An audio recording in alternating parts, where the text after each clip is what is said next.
Children, आज हम नए टॉपिक की बात करेंगे। वो नया टॉपिक है नॉमिनल और रियल जीडीपी। ठीक है, so let's start with nominal GDP.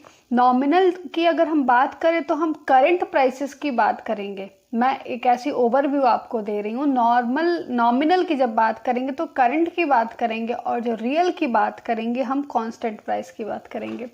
अब जीडीपी पता है, हम इसमें डोमेस्टिक प्रोडक्ट की, हम अपने प्रोडक्ट्स की बात करते हैं पूरे टोटल की। उसमें हमारे जितने कह लो तो जितनी सर्विसेज गई हैं, जितने फाइनल गुड्स बने हैं, सारी क्वांटिटी आ जाती है और उसके प्राइसेस से रिलेटेड।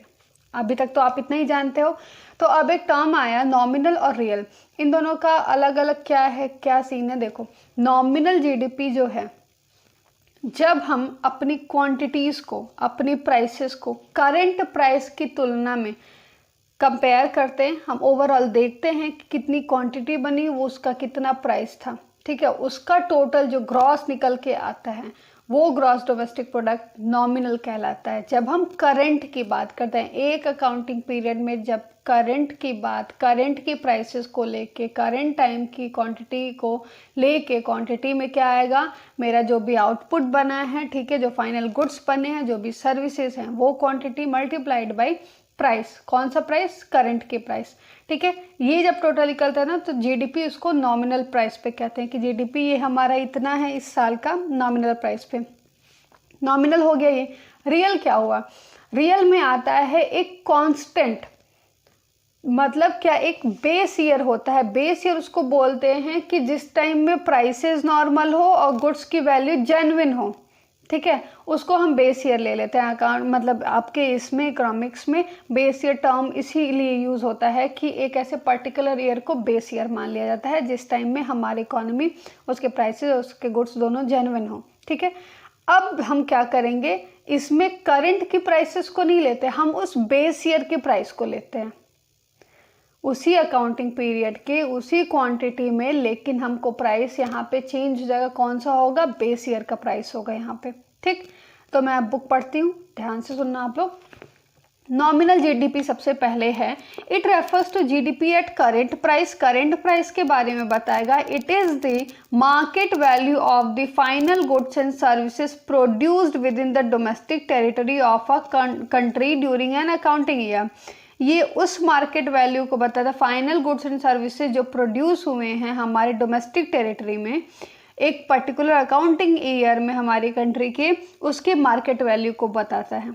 ठीक है, ठीक। अब इसमें क्या होगा, current year prices are the prices prevailing during the year of estimation. जो भी लागू किया गया है, जो तय किया गया, जो प्राइस है करंट ईयर का, उसको हम अपनी मार्केट वैल्यू पे बताते हैं कि कितनी क्वांटिटी है, इतने प्राइस है। नॉमिनल जीडीपी निकालने के लिए फॉर्मूला क्या है, हम क्वांटिटी में सिंपली प्राइस को मल्टीप्लाई कर देंगे, Q into P. Q for क्या हुआ, quantity of final goods and services produce during an accounting year. एक अकाउंटिंग पर्टिकुलर अकाउंटिंग ईयर की बात होगी और उसी सेम अकाउंटिंग ईयर के प्राइस से हम उसको क्या कर देंगे, मल्टीप्लाई करा देंगे, तो आ जाएगा हमारा nominal GDP.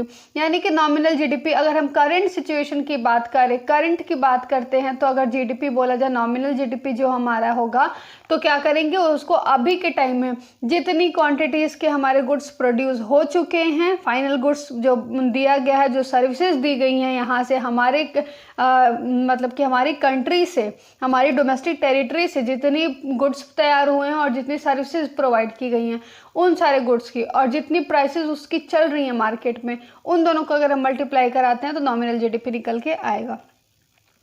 The above equation जो ऊपर Q into P है shows that the nominal GDP can increase when there is increase in either Q और P। अब देखना, ये बहुत बेसिक सा, आप सिंपल मैथ करो कि nominal GDP is equal to Q into P आप किए हो, तो नॉमिनल जीडीपी कब बढ़ सकता है, या तो Q बढ़े, P कांस्टेंट हो जाए। ठीक है, क्वांटिटी को भी उसमें मल्टीप्लाई करा के देखोगे तो जो ओवरऑल आएगा वो बढ़ जाएगा, या तो Q को कांस्टेंट कर देते हैं, P को बढ़ाते हैं, तो भी हमारा नॉमिनल जीडीपी बढ़ जाएगा। बात समझ में आई?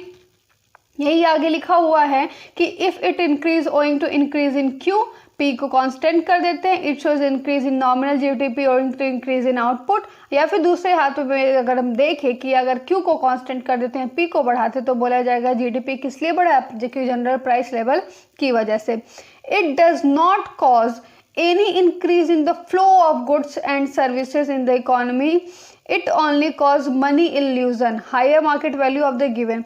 मतलब एक बस भ्रम, ये नहीं, इसका मतलब ये नहीं कि आपके मार्केट की गुड्स एंड सर्विसेज ज़्यादा हो गई हैं। इसमें जब हम निकालते हैं ना नॉमिनल जीडीपी में, तो ये एक इल्यूजन सिर्फ क्रिएट करता है कि आपकी जीडीपी बढ़ गई है। बेसिकली वो बढ़ी नहीं होती। क्यों? क्योंकि हमारा क्वांटिटी ऊपर नीचे बहुत ड्रास्टिकली चेंज नहीं हो रहा, हमारे प्राइसेस की वजह से डिफरेंस आता है। ठीक है, प्राइसेस घट बढ़ रहे हैं। उस समय पहले 1 रुपए में 4 टॉफी मिलती थी, अब 1 रुपए में 1 टॉफी मिलती है। प्राइस बढ़ गई है, प्राइस मतलब कि प्राइस की वैल्यू कम हो गई है कि ना, चीज़ें महंगी हो गई हैं तो उनका दाम बढ़ गया है, तो इसलिए वो प्राइस जब बढ़ रहा है तो हमारा नॉमिनल जीडीपी इंक्रीज करते हुए दिख रहा है। ओरिजिनल जो है, जो रियल जीडीपी निकलता है, वो रियल जीडीपी जो अभी आप इसके बाद से पढ़ोगे ऑप्शन ना, वो वाला होगा। रियल जीडीपी मतलब कि जब हम कांस्टेंट प्राइस पे निकालते हैं, जो बेसिक प्राइस है, जो जेन्युइन प्राइस है, उस पे हम लेके चलते तब रियल जीडीपी पता चलता है। और इसमें हमारी क्वांटिटी और प्राइस की इंक्रीमेंट से नहीं, हमारा सीधे सीधे हमारी जो गुड्स एंड सर्विसेज है ना, वो बढ़ती हैं। ठीक है, देखो कैसे। It refers to GDP at constant price. Constant price मतलब कि वो बिल्कुल फिक्स्ड है, वो बढ़ेगा घटेगा नहीं। It is the market value of the final goods and services. ये गुड्स एंड सर्विसेज के मार्केट की फाइनल वैल्यू को बताएगा। क्या कहाँ की सेम डोमेस्टिक टेरिटरी के अंदर एक पर्टिकुलर अकाउंटिंग पीरियड के गुड्स के मार्केट वैल्यू की फाइनल गुड्स और सर्विसेज की वैल्यू बताएगा। ठीक है, as estimated using the base year price.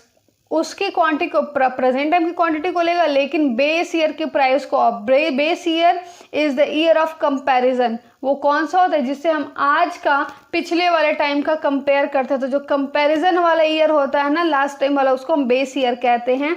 ये वो ईयर होता है, it is the year when macro variables यानी कि प्रोडक्शन और जनरल प्राइस लेवल जो है are believe to within their normal range में हो, नॉर्मल रेंज में हो उसका प्राइस, उस टाइम के ईयर के प्राइस को हम बेस ईयर लेंगे। ठीक है, इसका भी सेम फॉर्मूला होगा, real GDP is equal to Q into P. सिर्फ प्राइस कौन सा हो जाएगा, हमारे बेस ईयर का हो जाएगा। ठीक, बात समझ में आई। द अबव इक्वेशन यानी कि रियल जीडीपी का जो था, shows that real GDP increase. अब ये कब इंक्रीज करेगा, ओनली व्हेन क्यू इंक्रीजेज, जब हमारी क्वांटिटी इंक्रीज करेगी। क्योंकि देखो यहाँ पे जब हम नॉमिनल जीडीपी पढ़े हैं तो नॉमिनल जीडीपी में क्यू और पी दोनों था, तो क्वांटिटी भी घट बढ़ सकती थी, प्राइस स्टेबल हो सकता था। अब प्राइस भी घट बढ़ सकता है, क्वांटिटी स्टेबल हो सकती है, दो ऑप्शंस थे। लेकिन रियल जीडीपी हमारा कब ग्रोथ करेगा, रियल जीडीपी हमारा तब ग्रोथ करेगा जब हम बात करेंगे अपने क्वांटिटी की।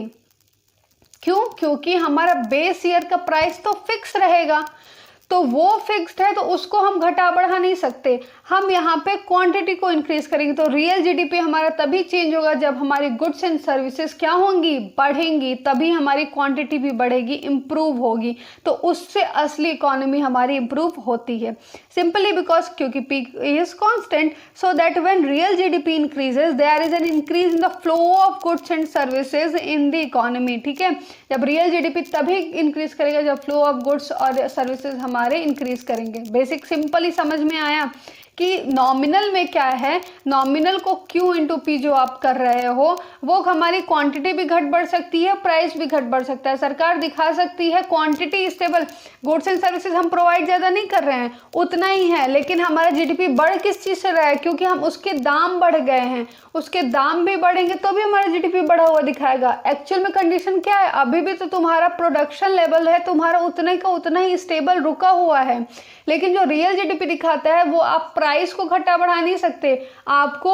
अपनी रियल जीडीपी शो करने के लिए अपनी क्वांटिटी को बढ़ाना पड़ेगा, अपने प्रोडक्शन लेवल को बढ़ाना पड़ेगा, गुड्स एंड सर्विसेज को बढ़ाना पड़ेगा। ठीक है, तब हमारा रियल जीडीपी क्या होगा, इंक्रीज करेगा। ठीक है, अब देखो आपको दो टेबल दिए हुए हैं, उसमें एक में आपको शो करेगा क्या कि आपकी कमोडिटी है, क्वांटिटी है, प्राइस और जीडीपी एक नॉमिनल पे है और एक रियल पे है। नॉमिनल में क्या करेगा कि आपके एक में होगा कि आपके प्राइस को मतलब बढ़ा के दिखाएगा और रियल वाले में आपकी क्वांटिटी को बढ़ा के दिखाएगा। तो उन दोनों में कंपेयर करना कि टोटल मार्केट प्राइस क्या आता है और रियल में क्या आता है और नॉमिनल में क्या आता है, ठीक है। तो इसको बहुत ध्यान से पढ़ना, बहुत ईजी है, बहुत बर्डन लेके नहीं पढ़ना, ठीक है।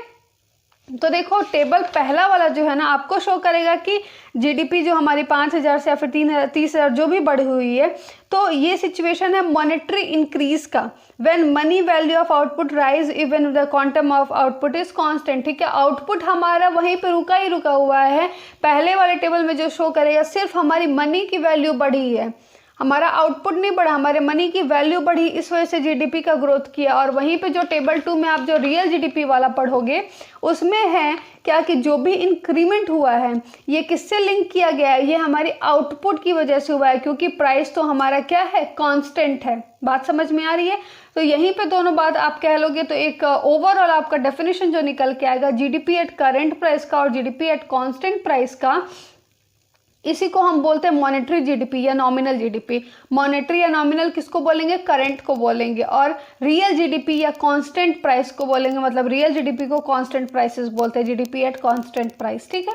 क्यों? क्योंकि उसका प्राइस कांस्टेंट होता है। तो GDP at current price refer to market value of final goods and services produced within the domestic territory of a country during an accounting year as estimated using the current year prices. It may increase without any increase in the quantum of output in the economy. साफ साफ आपको definition में सीधे सीधे लिखना है कि GDP at current price किसको बोलते हैं, ये उसको रेफर करता है जो हमारे फाइनल गुड्स एंड सर्विसेज को एक पर्टिकुलर हमारे डोमेस्टिक टेरिटरी के अंदर जो भी फाइनल गुड्स एंड सर्विसेज हैं एक अकाउंटिंग ईयर के, उसके प्राइस को एस्टिमेट करता है। करंट ईयर के प्राइस से इसका रिलेशन होता है, उसी साल के क्वांटिटी से भी रिलेशन होता है, और ये बढ़ सकता है, आराम से घट बढ़ सकता है। किसके रिगार्डिंग? सिर्फ अगर हम आउटपुट को क्या करें, इसमें आराम से बढ़ सकता है। क्यों? क्योंकि यहाँ पे प्राइसेस को इंक्रीज करा देंगे। ये मैटर नहीं करता कि हमारा क्वांटम ऑफ आउटपुट जो है वो इंक्रीज कर रहा है। आउटपुट हमारा इंक्रीज ना भी करे, हम ज़्यादा से ज़्यादा ना आउटपुट लगाएं तो भी हमारा ये बढ़ा हुआ दिखाएगा। कांस्टेंट प्राइस में क्या होता है, रेफर टू मार्केट वैल्यू, वही फाइनल गुड्स एंड सर्विसेज को दिखाएगा, डोमेस्टिक टेरिटरी के अंदर होगा, एक अकाउंटिंग पीरियड का होगा।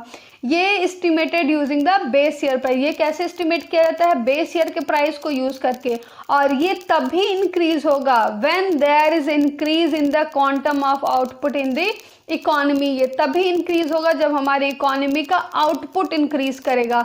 तो रियल जीडीपी जो है हमारा एक्चुअल कांस्टेंट प्राइस पे इसीलिए हम लोग कैलकुलेट करते हैं, और ये करना ज़रूरी होता है, ठीक। आपके हॉट्स में क्वेश्चन दिए होंगे जीडीपी एट करंट प्राइसेस के और कांस्टेंट प्राइसेस के, ऐसे ही डिफरेंस होगा। दोनों का डेफिनेशन सिर्फ एक एक लिख दो, अपने आप डिफरेंस पता चल जाएगा। कन्वर्जन कैसे करते हैं? कन्वर्जन के लिए सिंपल फॉर्मूला, अगर हमको नॉमिनल से रियल में बदलना है, ठीक है, नॉमिनल से क्या करना है, रियल में। रियल में क्या आता है, हमारे कांस्टेंट प्राइस की बात होती है ना, हमारे इंडेक्स प्राइस की बात को होती है, ठीक है। तो उसमें सिर्फ उसको क्या कर दो, प्राइस इंडेक्स से उसको डिवाइड कर देते हैं और बेस ईयर से मल्टीप्लाई कर देते हैं। तो बेस ईयर जो हम आता है, हम हमेशा इसमें मान के चलेंगे base year is equal to 100, ठीक है। तो रियल जीडीपी या कांस्टेंट को अगर हमको नॉमिनल जीडीपी को रियल जीडीपी में बदलना है तो फॉर्मूला क्या हो जाएगा, करंट प्राइसेस को, जीडीपी एट करंट प्राइस को उसके प्राइस से डिवाइड कर दो, ठीक। बस इसमें उसको बदलने के लिए क्या करना है, मल्टीप्लाइड बाई 100 कर देना। 100 क्या है यहाँ पे, परसेंटेज का 100 नहीं है, बेस ईयर का 100 है। क्यों? क्योंकि हम नॉमिनल को रियल में बदल रहे हैं, ठीक है। तो करंट को हमको प्राइस से डिवाइड करना है, मल्टीप्लाई कर देना है हमको बेस ईयर से। बेस ईयर जो कि हमारा क्या होगा, 100 होगा, ठीक है। जीडीपी डिफ्लेटर भी होता है। जीडीपी डिफ्लेटर आएगा तुम्हारा करंट प्राइसेस, जीडीपी डिफ्लेटर आएगा करंट प्राइसेस को जब डिवाइड कर देंगे कांस्टेंट से और मल्टीप्लाइड बाय 100 करेंगे, ये फॉर्मूला होता है, वो जीडीपी डिफ्लेटर बताएगा, ठीक है। तो आप ये सारे टॉपिक को अच्छे से पढ़ना, उसके नोट्स बनाने ला, बाकी जो भी आपको डाउट हो आप मेरे से पूछ लेना। Okay, thank you students.